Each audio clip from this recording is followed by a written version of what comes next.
To Jeremy Fuentes, Ph.D., Professor of Cultural Anthropology, University of California, Berkeley. Jeremy, I assume you have heard about the strange discovery made at 918 East and 3rd Street, a converted warehouse located on the corner of 3rd and Weller Avenue, in the middle of the Arts District in downtown Los Angeles. The building is currently undergoing renovations. 3 weeks ago, construction workers noted a foul odor wafting through the property, seemingly coming from behind what they thought was a solid brick wall. Upon further investigation, however, it was discovered that the inside measurements of the property did not meet up with those on the outside. There was, in fact, a 25 by 30 space completely unaccounted for. A secret room, so to speak. One inaccessible from any point inside the building or out. It was located at the far end of the property, along the wall forming the west side of Weller. With permission, the workers broke through the wall to access the otherwise inaccessible area. Immediately, they were floored by the overpowering stench of rotting meat. Bandanas over their noses, they entered the enclosure. They had expected to find an empty space. After all, the area had been walled off and unpenetrated for 20 years, at least. Instead, they found a nice 16mm camera, smashed to bits. They found film equipment, all destroyed. Cracked lights, torn screens, C-stands folded like paper clips. Cheap-looking framed paintings and kitschy prop menus scattered like confetti. And 3 bodies. 3 decomposing bodies, in a state too disturbing for description, though the term half-eaten has been thrown around. How the equipment or the corpses ended up there is yet to be determined. The walls and roof were not disturbed at any point, nor was there any sign of tunneling under the 4-foot concrete floor. This bizarre discovery shocked the entire county. As of now, no one can explain how 3 dead people and a bunch of film paraphernalia just appeared within a completely walled-off space. But it was all more shocking for me, personally, due to the contents of a handwritten account left for me by a former patient of mine. Her name is Catherine Sue. She voluntarily checked herself into the Marsdale Psychiatric Hospital, where I am an on-call physician, several months ago, and was discharged shortly before the horrific discovery at 918th East and 3rd Street. I'm in no longer contact with the young woman. However, I believe you will find her testimony, a transcript of which I have enclosed, very intriguing. Sincerely, Larry Scher, MD. Testimony of Katie Sue. January 5th, 2015, Marsdale Psychiatric Hospital. Just for the record, shooting Bella Cordone's movie at the Three Friends Diner wasn't my idea. I told her it was probably a scam, that no restaurateur in Los Angeles with 2 brain cells to rub together would have possibly charged us so little for locations so photogenic.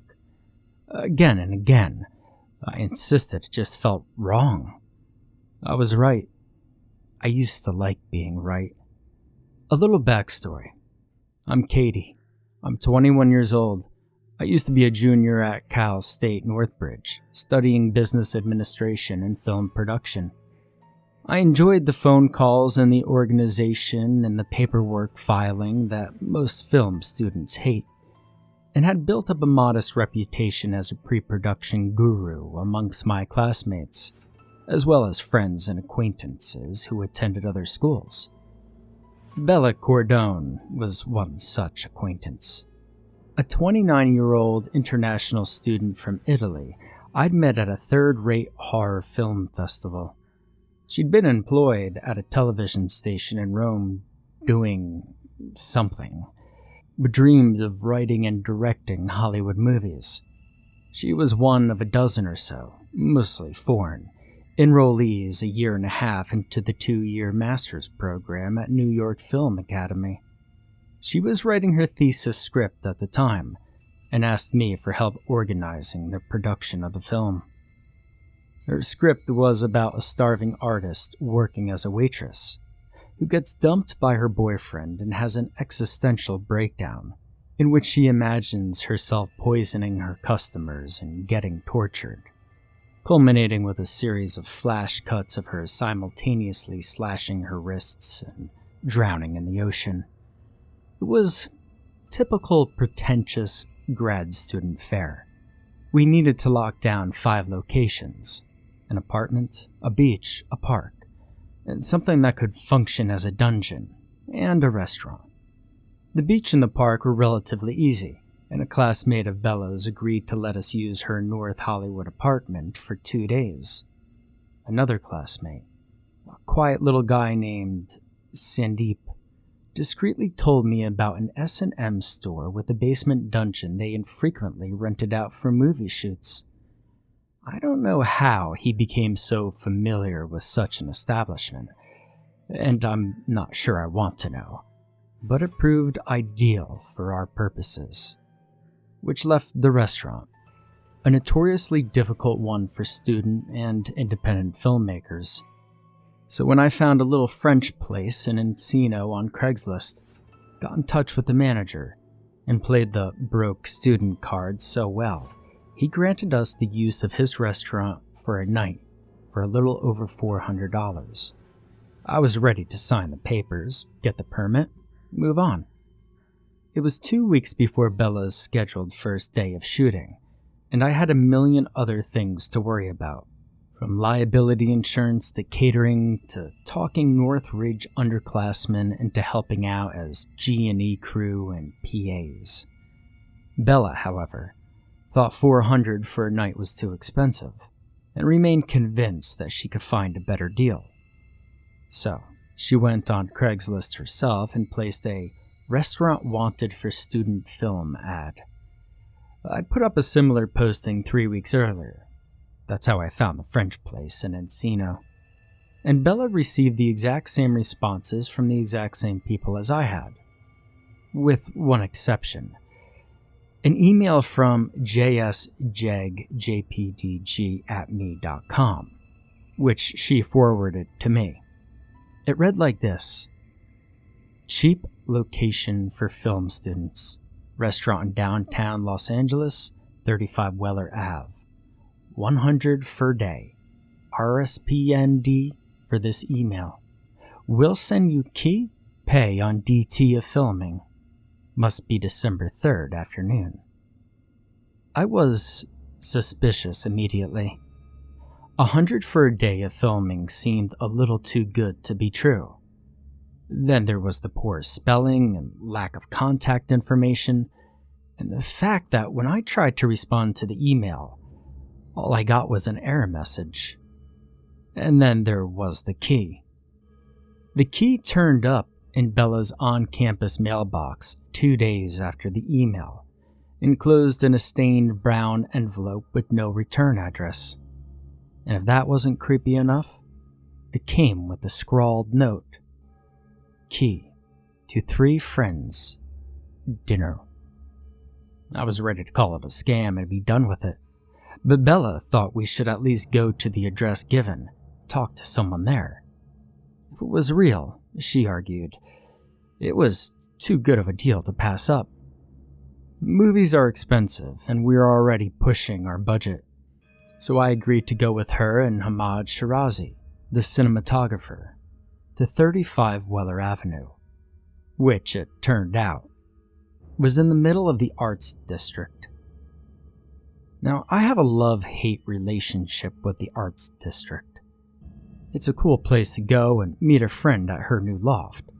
There's some nice restaurants and amusing wall art, and the dissonance created by graffiti-coated trash cans, barbed wire, and long smelly lines outside the social service building sharing a block with yoga studios, BMWs, and boutique shops hawking $80 vintage baby sweaters is, ironically, poetic.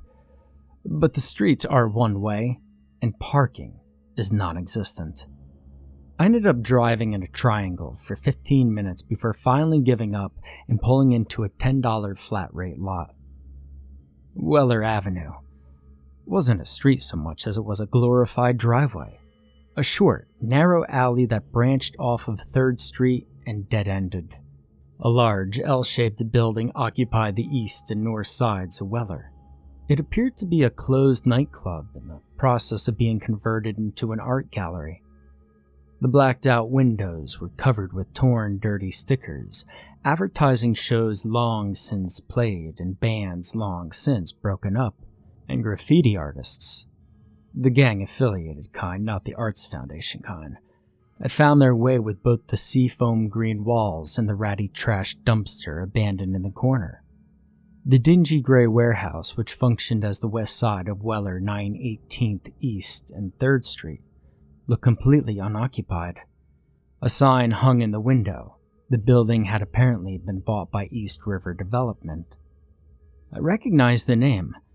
My realtor father knew some people who worked for that company. They bought old commercial properties and converted them into trendy, pricey apartments. The most prominent visual, however, was the mural painted on the north wall. It depicted the head and chest of a woman, face tilted eastward.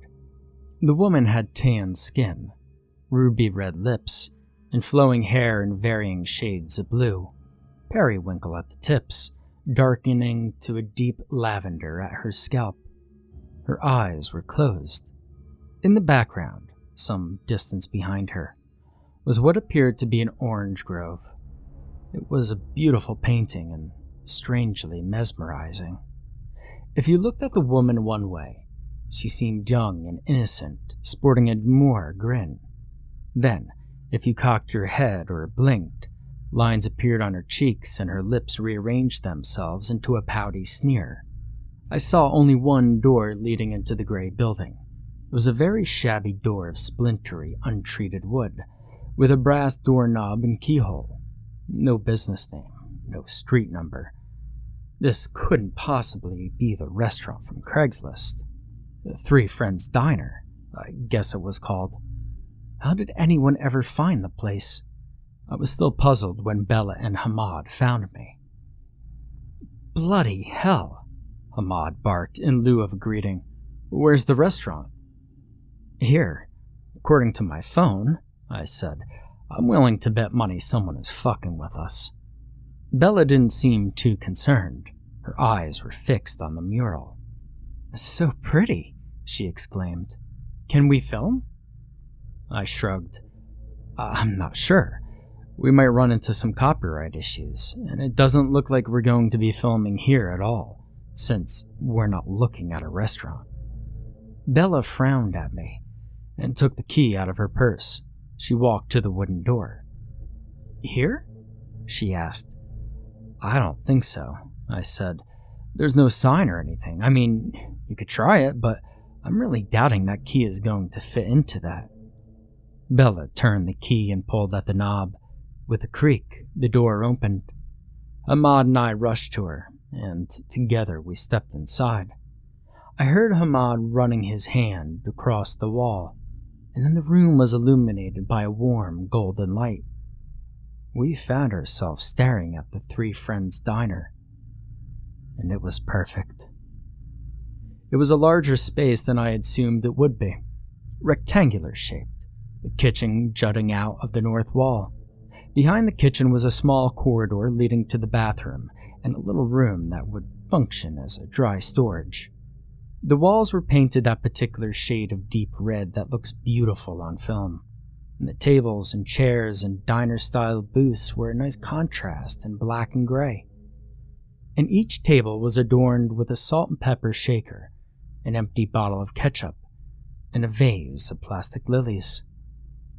Don't get too excited yet, I said to Hamad, who was examining one of the series of stained glass lamps from which light was emanating. We don't know how much juice you've got to work with. Well, that's the beauty of it, he said gleefully. I don't even need that much juice. If we came a bit early and switch out all these bulbs, I could use the lamps as practicals. Plus, this place obviously isn't open yet, which means I'm not sharing power with anything." He was right about that. The freezers and refrigerators were empty and unplugged. The storage room was empty, and there wasn't a plate or a cup or scrap of food to be found. It was definitely a new restaurant, the latest in the avalanche of trendy urban eateries that had sprung up in the last 3 years as the arts district gentrified. Of course, it was hard to find. That would lend an air of mystery to the diner, the impression of exclusivity, attract a Twitter following. "I love it," Bella announced. "Can you get a permit?" I tried to talk her out of it. Something about Three Friends Diner made me nervous, made the little hairs on the back of my neck stand up. But it was exactly what Bella had been looking for, and Ahmad had already started planning out shots, and the little hairs on the back of my neck didn't stand a chance against cheap, gorgeous, and logistically ideal. The restaurant wasn't open yet, which meant we could shoot during the day, decorate how we wanted, and place the camera anywhere without worrying about being in anyone's way. And December 3rd, the date the mysterious proprietors had insisted on, was our scheduled 6th day of shooting. "Don't look under the horse you get," Bella told me. I think she meant, "Don't look a gift horse in the mouth." That saying is a reference to the Trojan horse, given as a token of surrender by the Greeks during the Trojan War. I don't know why people keep repeating it, because if the Trojans had looked into that horse's wooden mouth, the Iliad might have ended a little differently. As I said before, I've been forced to park in a $10 lot, and as luck would have it, the attendant's iPhone was malfunctioning, so I couldn't pay with my card. I had no cash. The attendant directed me to a convenience store on Alameda that apparently had an ATM. It was getting dark, and I was not thrilled about having to run around downtown all alone. A trendy neighborhood 6 blocks from Skid Row is still a trendy neighborhood 6 blocks from Skid Row. The convenience store stuck out like a gold tooth, a little scrap of what the neighborhood used to be, wedged between a cafe and a construction site. A cracked neon sign branded it Alameda Mart. The ice cream fridge was stuffed with LA popsicles, and the cash register sat behind a pane of bulletproof glass. I engaged in a battle with what must have been the slowest ATM known to man, and was so preoccupied with mentally cursing the loading screen that I failed to notice the sole other customer in the shop. "Need to pay for parking?" he asked. I turned. The man standing behind me was obviously homeless. He wore grime-caked jeans and a stained military service jacket, and his leathery face demonstrated the dullness of days with no soap. I nodded and smiled. "You're a tourist?" I shook my head. "Student filmmaker, actually.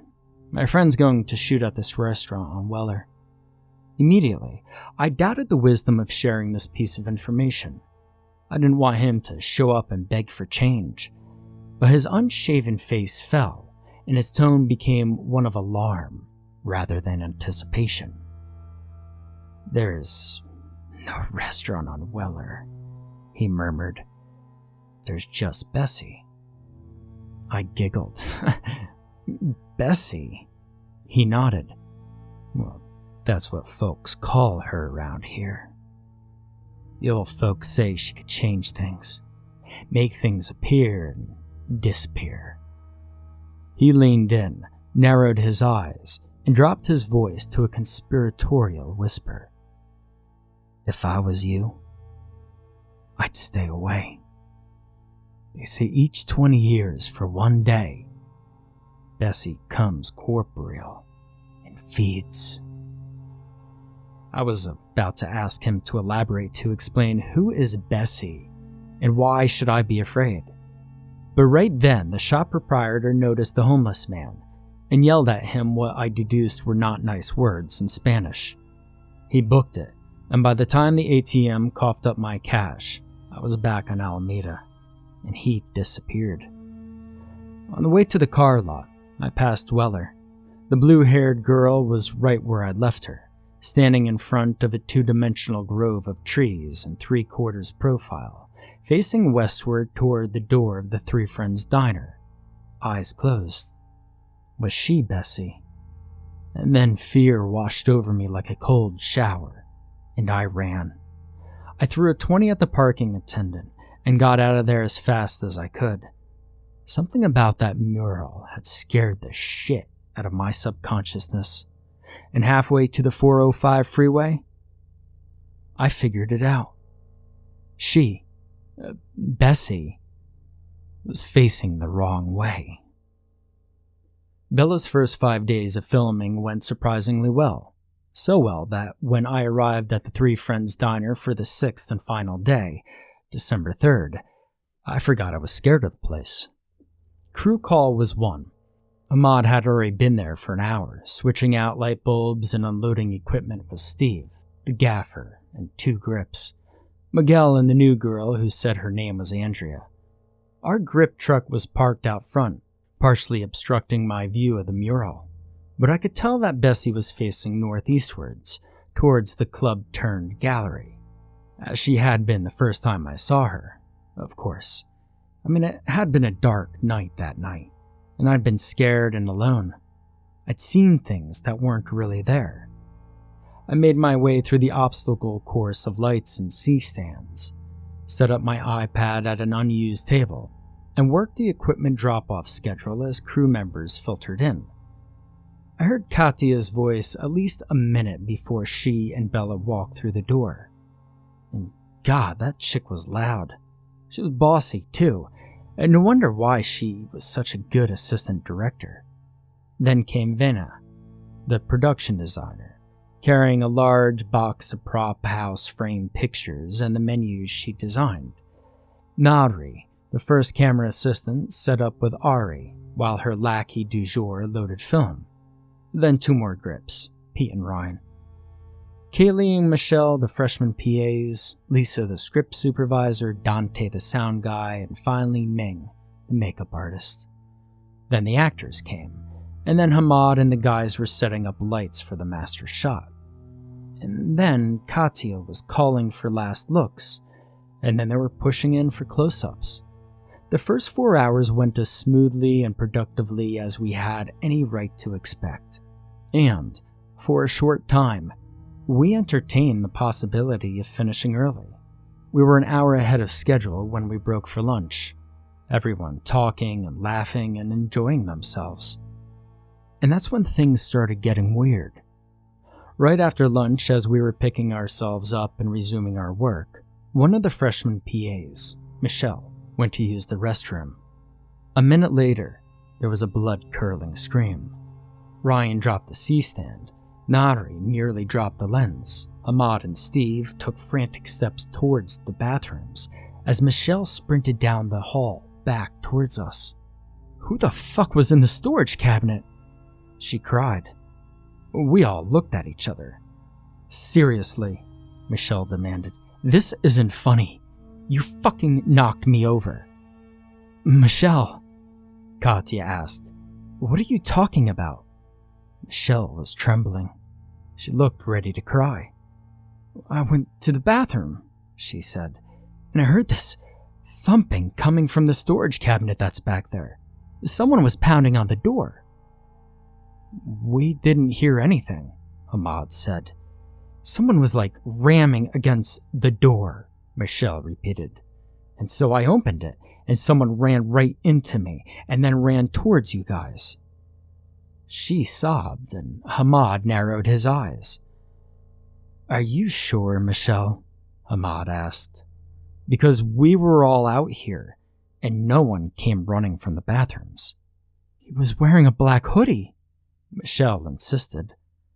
I looked over the room to see if anyone was missing. No. 17 crew members, 4 actors, none of whom were wearing a black hoodie. All inside a restaurant with only one entrance. "You didn't see who it was?" I asked Michelle rather stupidly. Well, obviously not, she shouted. It happened really fast. I just saw the black hoodie and a really, really pale white skin.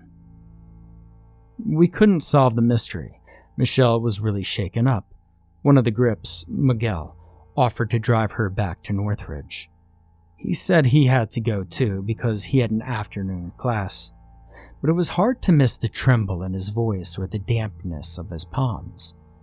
And suddenly, Kaylee, the other PA, also had classes she had forgotten to mention, and tagged along with them back to campus. 3 hours after the incident, we set up for a last shot in the dining area before moving to the kitchen. Though we'd come to the unspoken agreement that Michelle was either looking for attention or smoking pot in the bathroom, everyone was a little bit on edge and had slowed us down. To speed things up, I offered to help Venna dress the kitchen. She'd brought cutting boards, utensils, bread, lunch meat, and enough restaurant necessities to make the empty kitchen look like a busy back of a house. At one point, she ran to the car to fetch some plates she bought from the 99-cent store. I was arranging knives on a knife block. I accidentally dropped one, and it skidded across the floor and got stuck under one of the large industrial refrigerators.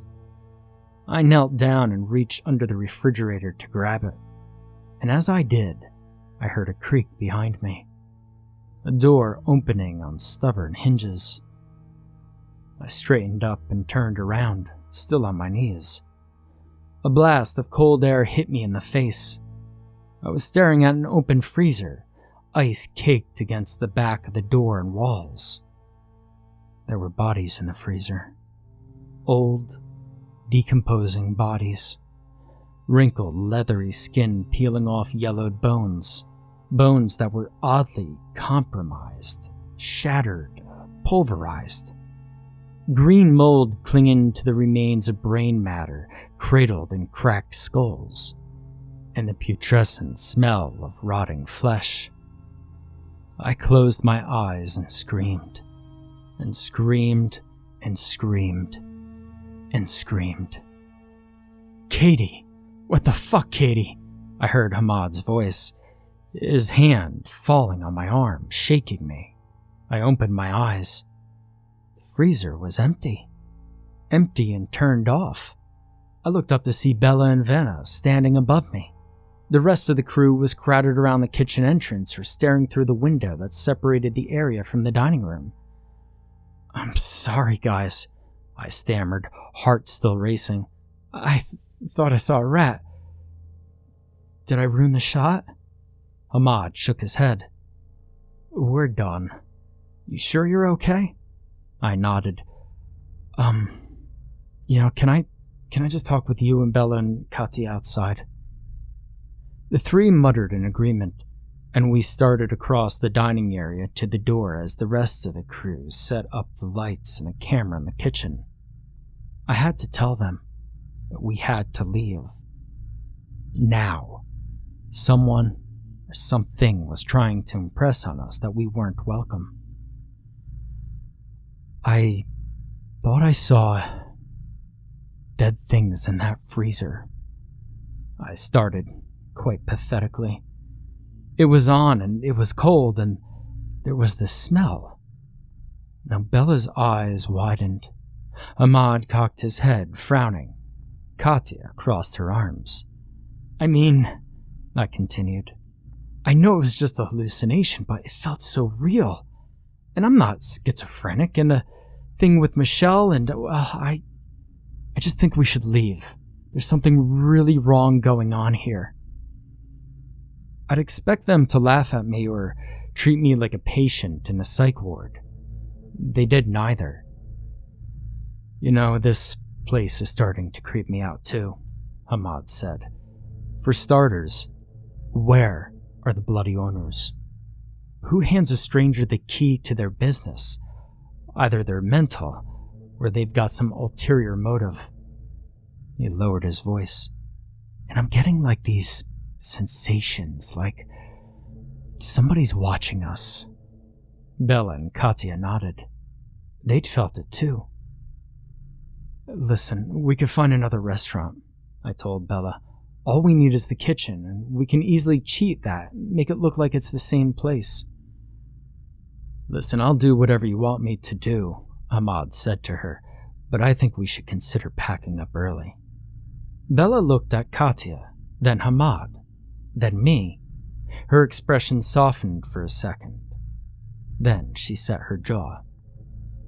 We wait 1 hour, she said. No problems? We film.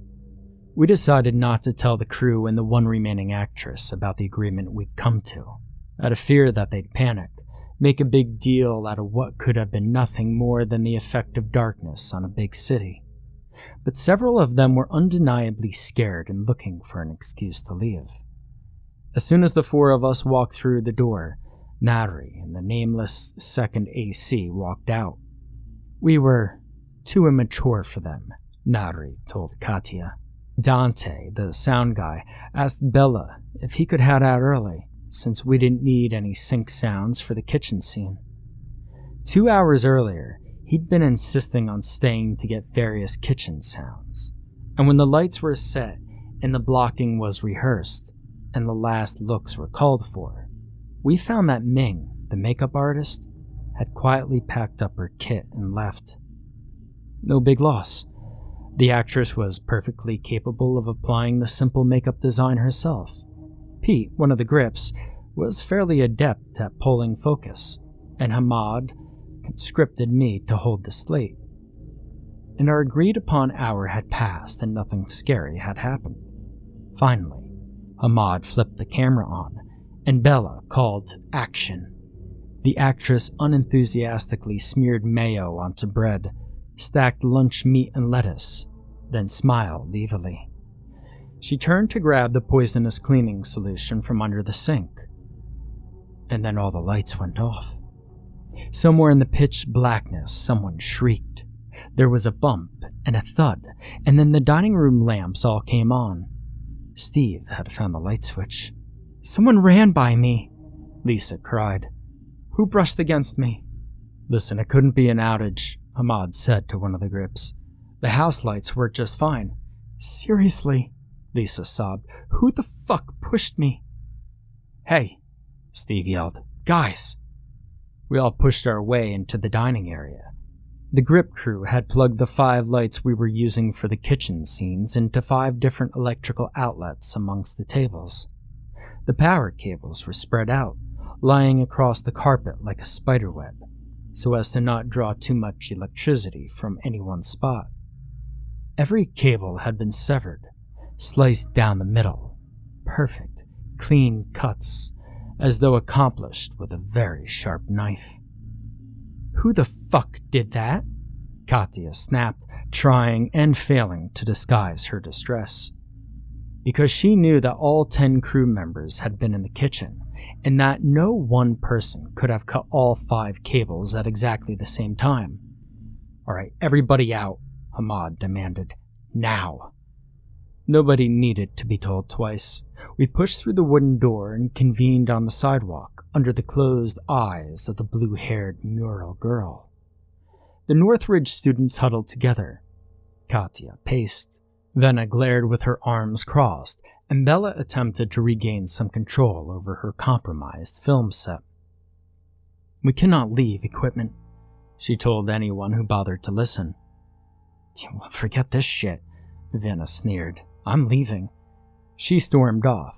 The actress threw Bella a helpless look, mumbled, Call me, and started after Vienna.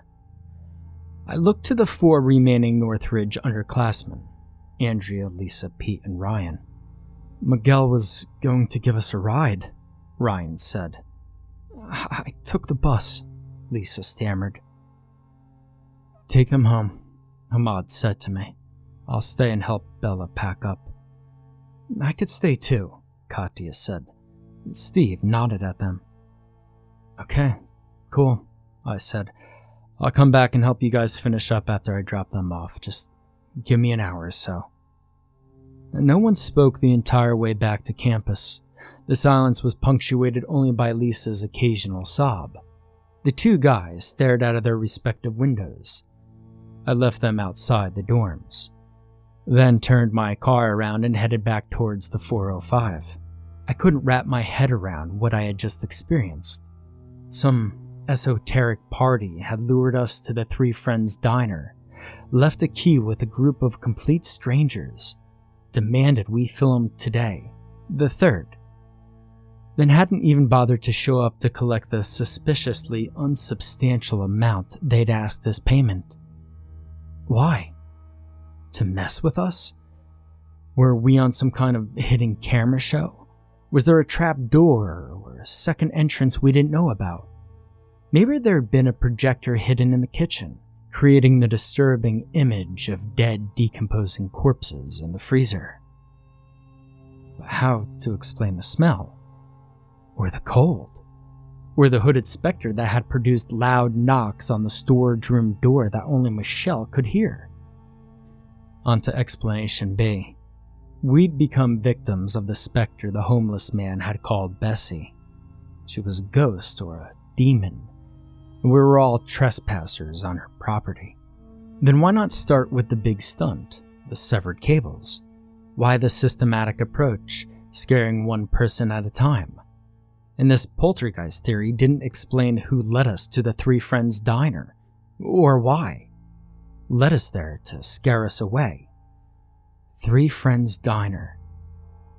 As I merged onto the 101, 4 minutes after midnight, I figured it out. One hand on the wheel, I called Bella 3 times, then Hamad twice, then Katya, then Steve.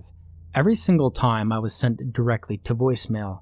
I left messages for them, pleading, screaming messages, begging them to forget the equipment and run away as far from the Three Friends Diner as their legs could carry them. I called 911 and sobbed to the dispatcher that my friends were in grave danger at 35 Weller Avenue. She calmly assured me that help would be there in 10 minutes. I got there first. The street lamps up and down the block had at some point gone out, so I found my way to 35 Weller Avenue with only my phone and the moonlight to guide me. The dim bluish beam cast by my cell phone on the seafoam green east wall. Then, the open and half-loaded grip truck, and finally, on Hamad. He lay crumpled on the asphalt, a pool of dark liquid expanding around him. I ran to him, screaming his name over and over. He didn't respond, and I saw his chest rise and fall freely as I knelt beside him. I felt a faint carotid pulse. I rolled him onto his back, and there was a large cut on the side of his head, his hair matted with blood. His left arm hung at an odd angle, but the most distressing injury he'd acquired was the one responsible for the most blood. It was a series of 5 deep lacerations into his right bicep. The muscle was torn and shattered bone was visible through the mess of ribboned skin and ground meat fatty tissue.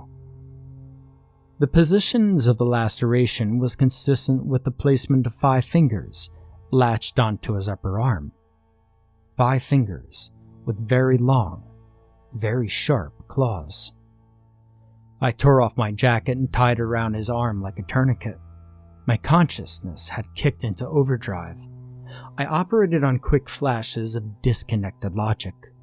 Something had attacked Hamad. It was gone. It was gone? Bella, Katya, Steve? Where the fuck were they? I stood up. Help was on the way, and there wasn't a whole lot I could do for Hamad until the paramedics got there. But the rest of them were still in the Three Friends Diner, and if my suspicions were justified.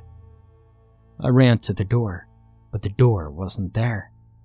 I was staring at a gray, unbroken wall. I dashed to the corner of the dead end, and then to the sidewalk, scouring the length of the wall with my phone. I ran back and forth again and again, feeling the hard concrete with my fingers. Nothing. The one entrance to the Three Friends Diner was just gone. Then the streetlights came back on. I took a step back, and my terrifying impression was confirmed. I was on Weller. I was facing the right way. but there was no door. In the distance, I thought I heard sirens. I looked up at the mural, the pretty blue-haired girl with closed eyes, standing in front of a citrus grove. She was gone too. In her place was a shriveled old woman, skin dotted with sickeningly detailed moles and age spots. Her hair was the filthy, stringy, disheveled mane of a homeless woman. Her open mouth took up the entire length of her cheeks, showing off black, rotten, knife-like teeth dripping blood. A lot of blood. Blood that ran down the seafoam green wall like rainwater, pooling on the asphalt below. Her eyes were open. Her bloodshot yellow eyes, her dilated pupils flashing maniacally. In those bulging, staring, impossibly detailed eyes, this was no spray paint. Her eyes were real. Then her foot-long pupils shifted, and I swore her fanged smile grew even wider. She was looking at me. This was Bessie. I don't remember the cops showing up, or the fire truck, or even the paramedics. I didn't notice them lifting Hamad onto a gurney or loading him into an ambulance. And I have no recollection of the back of the second ambulance, or the psych ER, or the questions I answered for the doctors, or even the drugs. They tell me I was crying and laughing at the same time, and that I kept on repeating, "She only wanted 3. All I know is that I woke up 23 hours later in the tiny detox room of the private mental hospital my parents had me transferred to. I stayed there for the remaining 49 hours I was under 5150 hold, then went home to my family. The last I heard, Hamad had regained consciousness and could speak short words like hi or yes. This is a good sign. The brain damage may be less severe than the doctors initially thought. His memory shot, of course. He can't remember traveling to America, much less what transpired the night he sustained his injuries.